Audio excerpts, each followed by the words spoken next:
Hi, everyone, and welcome once again to one of our Hobby Memorial Library events.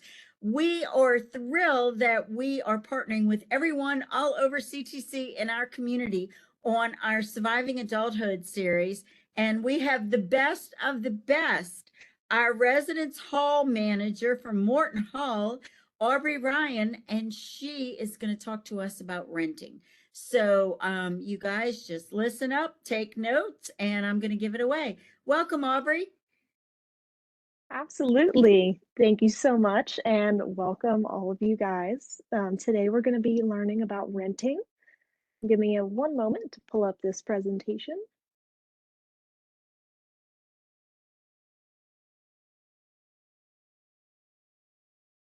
All right, so everything to know about renting. Let's get into it. So the first thing that you want to think about is the different types of rental housing.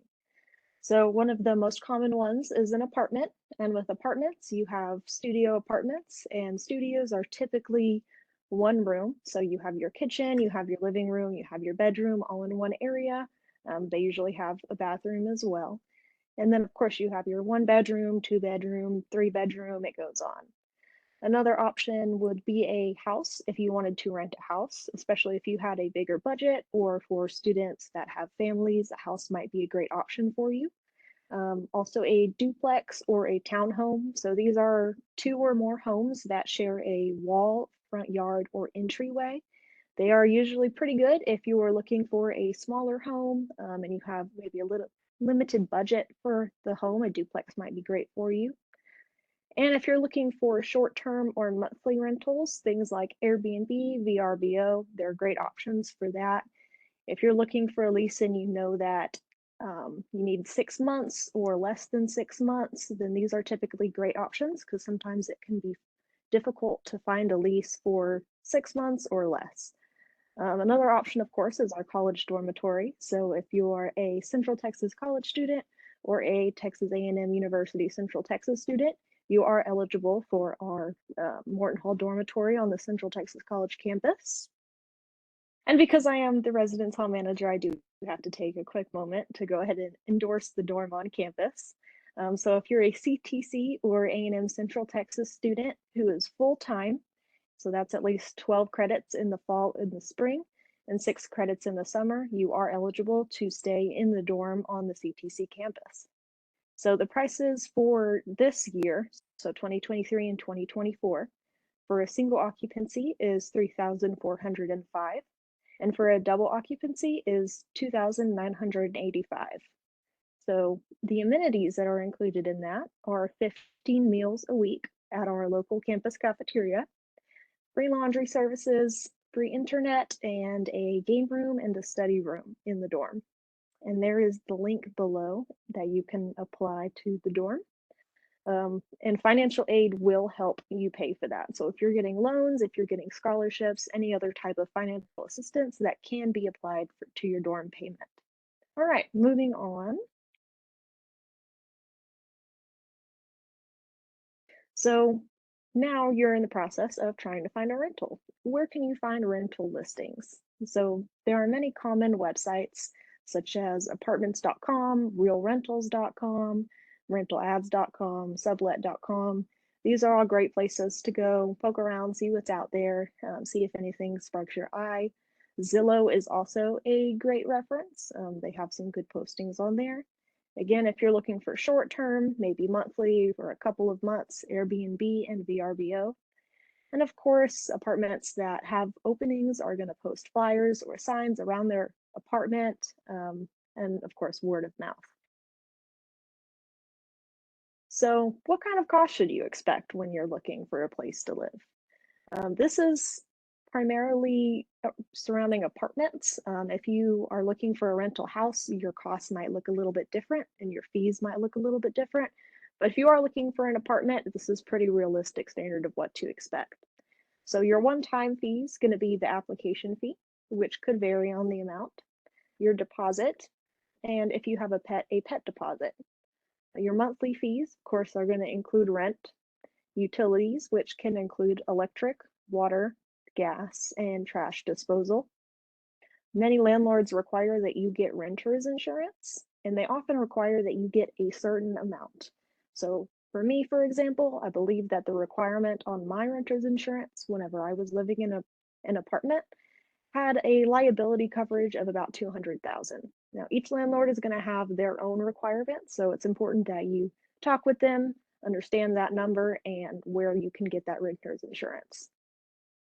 If you have pets, then you may have monthly pet fees on top of your pet deposit. Some apartments are offered furnished, in which case there will be an additional fee for that and maybe monthly. It may just be tacked on to your rent.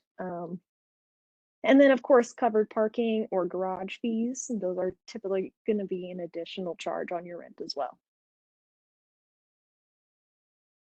So what is a security deposit? A deposit is a sum of money paid up front at the beginning of your lease agreement. So the amount of your deposit may vary, but an average deposit can range from $500 to $1,000. If any damage is done to the property, the landlord will take the cost of the damage out of your deposit. But if no damage is done, you should be able to receive that deposit back at the end of your lease agreement. And again, some landlords will require an additional pet deposit on top of the monthly pet fees. So the application, you found an apartment, you're ready to apply. Most landlords do require an application fee along with your rental. Oh, sorry, I skipped over one. And then most rental applications will also require you to pass a background check and a credit check, provide a photo ID and a social security number, and provide the most recent pay stubs. So often landlords will request your 2 most recent pay stubs, but they can't always request more. It could be 1 month worth, 2 months worth, anything like that. Many landlords require that your combined household income is 2, 2.5, or 3 times the cost of the rent. So if your rent is $1,000, they may require that you make at least $2,000. And again, if you have a roommate, this is your combined household income. So this is the income that you make and your roommates make combined. Has to be at least 2, 2.5, or 3 times the cost of the rent. And you should check with the landlord on that specific unit to see what their income requirements are.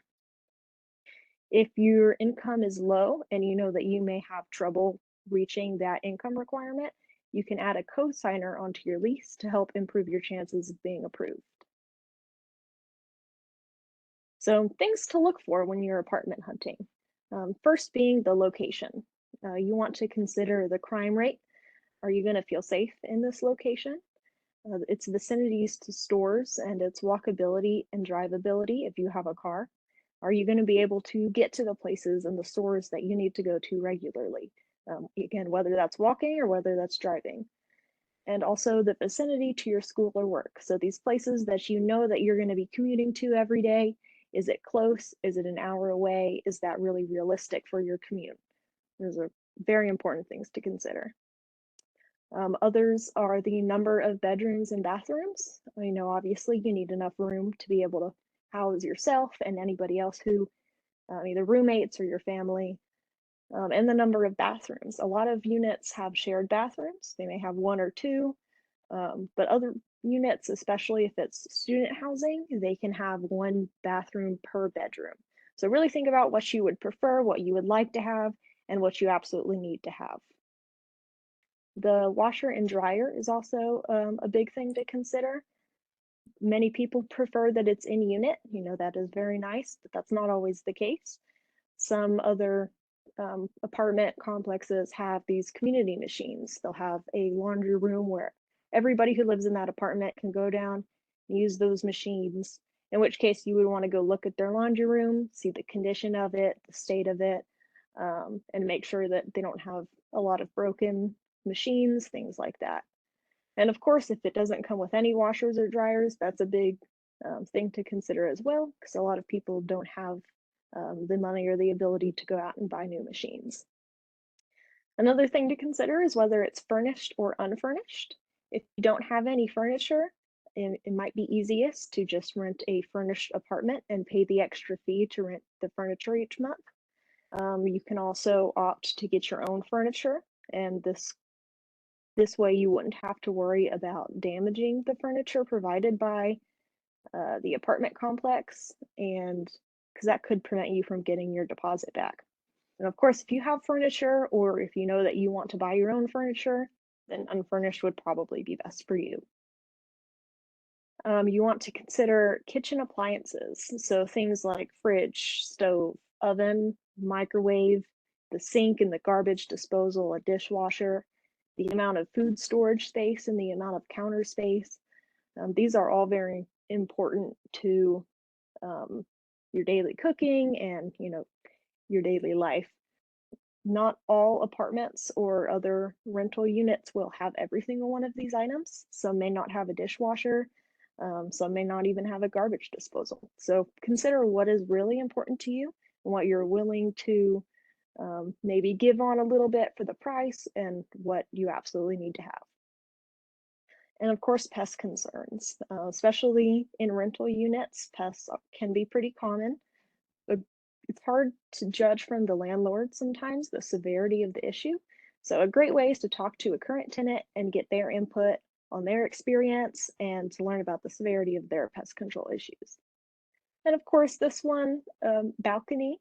Balconies can be very nice. Not all apartments or rental units have balconies.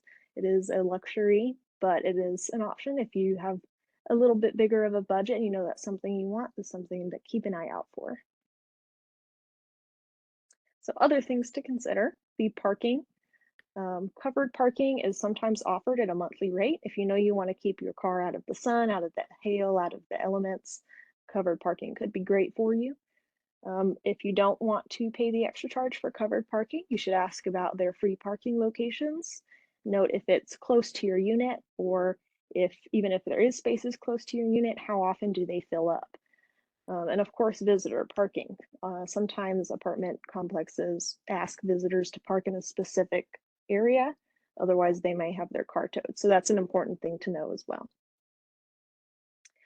Pet fees. So if you have a dog or cat, you may have that additional pet fee and or deposit. And it is important to note that some exotic animals may be prohibited. So it's a great thing to talk to your landlord about. It should be stated in your lease agreement what pets are or aren't allowed. But if you either have an animal that could be considered exotic or plan to get an animal that could be considered exotic, it's definitely a good thing to run by them. Public transportation is also a big thing to consider. Noting if there's bus routes or other public transportation nearby. If you don't have a car and if you cannot walk to all of the places that you need to visit, bus transportation can be very valuable to you. Some apartments offer garage spaces for an additional fee. So if you have a lot of storage or if you have a car that you would like to park in there, that's another thing to consider. And a gated community. Gated communities are often more safe and secure. They limit the amount of people that have access to the community, but that might be a little bit more expensive for a gated community. One important thing is the floor of your unit and the accessibility of the unit. If you know that you need an apartment that needs to be accessible, then look for an apartment on the first floor that doesn't have any stairs in the way or anything like that. Consider if there's an elevator. I think it's pretty rare for apartment complexes to have elevators nowadays, but they are out there. And of course, the noise level of hearing your upstairs neighbors. Are you willing to hear people stomping above you all the time, or is a top floor something that you would prefer? So especially apartment complexes offer recreational amenities for free to their residents. So these can include swimming pools, a gym or a fitness center, a playground, a dog park, a clubhouse, an outside grill or barbecue, or any sport courts. So notate what would be important to you, what you would like to have access to on a regular basis, and look at that as you're looking for your listings. So you found an apartment, you've applied, you're ready to sign, you have received your lease, you're reading through it. What should you expect to see? What's in a lease? So it should state the length of your lease, including the start and end date of the lease term, the breakdown of costs, so the cost of your rent, of all of your utilities, the deposits, and any extra fees that will be added on a monthly basis, all of the lease rules and policies. So this is typically everything that your landlord wants you to follow, all of the policies for the apartment complex or for the house that you rented, anything that you were agreeing to is going to be in this lease. And often they'll put move out information as well. If they don't, then that's something that you'll need to communicate with them to figure out what are your responsibilities upon moving out. But often you can find it in the lease. And of course, you'll find the contact information and the signatures of yourself and your landlord. And it is very important to read your lease before you sign it, because once you sign it, it becomes a legally binding document and you will be expected to know and held to all of the terms outlined in your lease.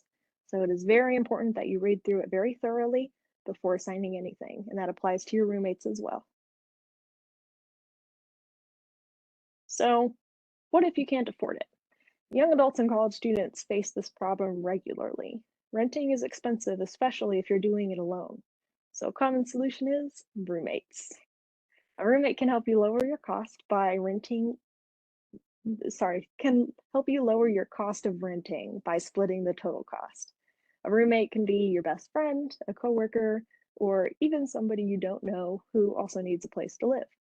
There are websites available such as roomies.com that allows you to find other people who are seeking affordable housing or who have a room to rent. So things to consider when choosing a roommate: their financial capability and responsibility. So capability pretty much is stating that they are able to make these rent payments every month. They have the income and the savings and the ability to pay the amount that they owe for rent every single month very predictably. And then the financial responsibility part of it, on top of that, is do they have the self discipline to spend their money wisely to be able to pay their rent predictably every month? Because their missed payments could affect you, your credit score, and your ability to rent in the future. So their financial capability and their financial responsibility should be considered when picking a roommate. You should also consider their cleanliness. This is a conversation that must be had before you enter a lease agreement. Roommate cleanliness will affect your daily life and your health and may make or break your renting experience. And we'll go a little bit more into depth about that here in a minute. So when choosing a roommate, you are going to have to make the decision of a friend versus a stranger. So many people opt to move in with somebody that they don't know in order to save money or to find a place that they need to live quickly. While these arrangements can be very successful, it is important to know your roommate before signing a legally binding agreement with them. And that includes setting a base level of trust. If you're renting with a stranger, it's important to develop a basic level of trust before signing the lease. This person may have access to your room and belongings regularly. It'd even be a good idea to consider what kind of locks are in the rental to help you keep your belongings safe. So communication is extremely important in your relationship with your roommate. So before a rental agreement is made, here are some things that you should have a conversation with your roommate about. What are your usual cleaning habits? What time do you usually wake up and go to bed? What does your average day look like? What is the best means of approach to make a request? So this could be talking, texting, leaving notes. What is the best way for you guys to communicate effectively on a regular basis, even if it's a conversation that maybe neither of you really want to have? So what are your food expectations? Are you all going to share the food? Are you going to label food with your names? Are you going to designate separate sides of the fridge and the pantry? Go ahead and set that boundary now so that everybody is on the same page when it comes to food. Do you have any pet related requirements or concerns or allergies? How often and how many people do you expect to invite over on a regular basis? How do you feel about overnight guests? Are you willing to follow a regular chore schedule? And this one's really important because if you just leave it up to whoever does it whenever they do it, things may end up not getting cleaned, and that's where conflict starts. So, are you willing to follow a regular chore schedule? Do you identify as introverted or extroverted? What are your deal breakers? And this is a big one. And what are the boundaries that you would like me to respect? So these questions might seem minuscule and silly at first, but trust me when I say that it can save you a lot of pain in the future just by having this conversation at the beginning, preferably before you even sign the lease, right? Get to know who you're going to be living with because you're going to be spending a lot of time with them. All right, so it's move-in day. You got the keys to your apartment and you're ready to start moving boxes. Before you do anything, here's some things you should do first. And this one's very important. Take a video of every room in the unit, preferably with a date and time stamp. This can become very important in case your landlord tries to charge you for damage that was already there upon move-in. Remember how we were talking about the deposit? If there's no damage, you get that back. If for any reason the landlord tries to claim that there was damage, you now have this video, you have proof, you have your own insurance showing that this damage was already there upon move-in. So before moving anything, before touching anything, would definitely recommend taking this video. And then of course, checking that everything within the apartment works. So checking your hot water, your water pressure in all of the faucets, ensuring that toilets flush, showers drain, the sinks drain, check for any leaking pipes, test your kitchen appliances. We were talking about the microwave, the oven, the fridge, make sure that they all work. Check any fans in the unit, any lights, the laundry machines if there are. Test your door locks and your window locks. Locate and memorize where the fire extinguisher is if one is provided. Test every outlet. That's easy to do with phone charger. Test the AC and the heater. Clean anything that needs attention. Doing this right at move-in makes it very easy because you don't have to worry about your stuff being in the way. Just get it all clean, ready for you to move in. And especially keep an eye out for mold because that is something that can affect your health long term. You do not want to be living with mold. Now is the best time to check for mold. Of course, start by only unpacking the essentials. Stop by, say hi to your new neighbors, and enjoy your new place. So now that you're moved in, you're looking to decorate. Here are some rent-friendly ways to decorate. There are plenty of ways to decorate your space without causing damage to the unit, right? Because we want that deposit back. So thumbtacks, command strips, command hooks are all great ways to hang or install your belongings. Contact paper, vinyl, or peel and stick tiles can give your kitchen a makeover without any damaging glue or dyes. And window vinyls look great and can be easily installed to prevent people from being able to see inside. Personally, I use window vinyls as well, and I love them. They prevent people from being able to look in, and if you get certain designs, they can like leave rainbows in your room. They're beautiful. I would recommend. Plants, rugs, lamps, curtains, room dividers are all great ways to make the space your own. But it doesn't have to take a lot of money to make your home look good. So get creative. So far we've learned about the types of rental housing, where to find rental listings, the expected costs, how to apply for a unit, things to consider while searching, common amenities offered, rental leases and their contents, roommates, pros, cons, and considerations, and the unit operational checklist, and rental-friendly decorating. So again, my name is Aubrey Ryan. I'm the Residence Hall Manager. I've listed my email, phone number, and the location of my office. So if anybody has any questions about either the residence hall or about renting in general, please don't hesitate to reach out and ask me. I'm here to help and I'm happy to help. And that's the conclusion of my presentation. So thank you all for being here today. And I'll go ahead and hand it over. Great. Okay, well, Aubrey, that was very thorough. And thank you so much because I learned a lot of stuff and I've been, around for quite some time.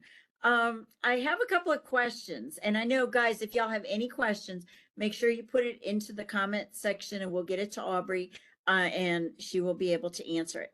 But I know, like, I've been in neighborhoods where people have rented houses and they were not thorough in looking at their contract or going down the really awesome list that you gave on the things they should be checking and stuff like that. And then something happens, a fence falls down, or their plumbing plums up or whatever. And do you have any recommendations of where, like, their rights or where they can go if for some reason their landlord or their apartment unit, you've asked several times and nobody's given you a response? Do you have any resources that they may be able to go look at to see if they can get some help? That is a great question. And she's looking around like, Google it, right? That is a great question. But okay, I, as a librarian, if you do Google it, look for .govs. yeah.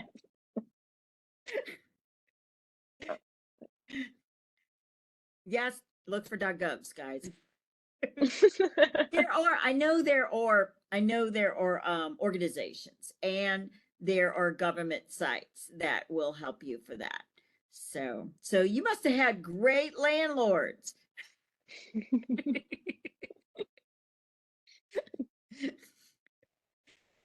So, well, you see, you went through the whole step one, step two, step three, and you didn't have any problem because you got a great landlord. So, Yes, I did. I was very lucky. no, you weren't lucky, you were prepared. So, see, guys, you see what happens if you don't just sign away your life to something that you don't know. So, Aubrey definitely, if she's never come across any problems, then she has definitely done it correctly. Doing research ahead of time will definitely help your odds. Yeah. 100%. Yeah, and I like your list too of talking about a prospective roommate. A lot of times, even people you think you know them until you get into an apartment with them. So, do you recommend having a difficult conversation even with your best friend that you may not know about? Absolutely. I would recommend it even more so to a best friend because you've known them in a friendship relationship your whole life. You've never known them in a roommate relationship. And it is a completely different relationship. And it is the best thing for the both of you and for your relationship together to have that conversation ahead of time. Yeah, yeah. Do you also recommend it for people getting married? I'm kidding. I recommend That's it to anybody who lives together. I was to say that is a great list. If you're thinking about getting married, pull that list out, guys. So, well, that was very, very, very thorough, and that is awesome. Thank you so much for visiting us with us today and having this. Guys, we're doing this to prepare you guys to live independently. And no matter what part of your life is, all this information is for you guys to just be successful in your life outside of college or outside of whatever your section of life is, to go ahead and start a new one. So we really truly appreciate it. And Aubrey, thank you. I know you guys are busy over there, so we really do appreciate you taking the time to go ahead and talk with us on this. And before we go, I want to remind you guys, we pretty much have at least once or twice a week part of this Surviving Adulthood series. So we hope you guys are tuning in to all the different aspects of life. The next one we're going to have is on March the 5th. We're going to have librarian Margaret Handro, the citation queen.